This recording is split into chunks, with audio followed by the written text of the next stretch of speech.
তাওহিদ হৃদয় চিটাগংকে হারানোর দিন যে চিটাগংের বিপক্ষে 80+ একটা ইনিংস খেলে তিনি আসলে তার দলকে ফাইনালে নিয়ে গেছেন, সেই তাওহিদ হৃদয় ইনিংস খেলার পর কিন্তু বড় ভাই তামিম ইকবালকে একটা ক্রেডিট দিয়েছিলেন।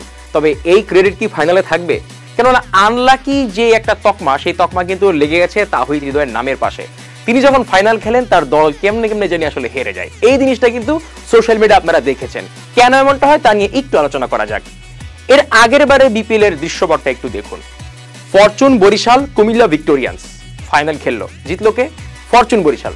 তখন তাওহিদ হৃদয় ছিলেন কুমিল্লা ভিক্টোরিয়ান্সে। এর আগের বিপিএলটা একটু ঘোরানো যাক। Comilla Victorians finalist, Sylhet strikers finalist.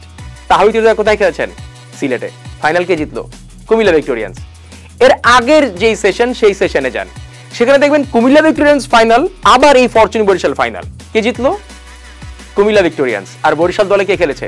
Towhid Hridoy.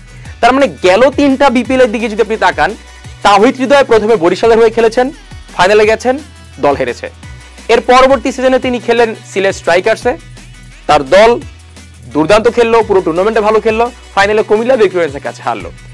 এই যে টানা 2 চ্যাম্পিয়ন কুমিল্লা ভিক্টোরিয়ান্স, এবার তাওহিদ হৃদয় এই দলেরই প্লেয়ার হলেন, কিন্তু এবার আর কুমিল্লা ভিক্টোরিয়ান্স চ্যাম্পিয়ন হলেন না, চ্যাম্পিয়ন হলেন ফরচুন বরিশাল।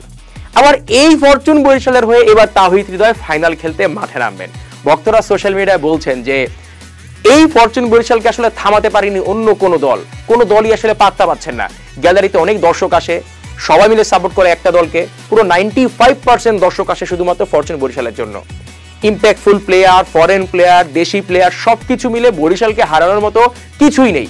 কিন্তু বরিশালকে হারাতে পারে একমাত্র তাওহিদ হৃদয়ের যে আনলাক লেগেসি, সেই লেগেসি। আপনাদের কি মনে হয় যে এই যে ফাইনাল খেললেই তাওহিদ হৃদয় হারে, এটা কি কন্টিনিউ হবে, নাকি ফরচুন বরিশালের জন্য হলেও তাওহিদ হৃদয় তার প্রথম যে বিপিএল ট্রফি, সেই ট্রফিটা হাত দিয়ে ছুঁয়ে দেখতে পারবেন? তা অবশ্যই আমাদের কমেন্ট সেকশনে জানিয়ে যাবেন। আসসালামু আলাইকুম।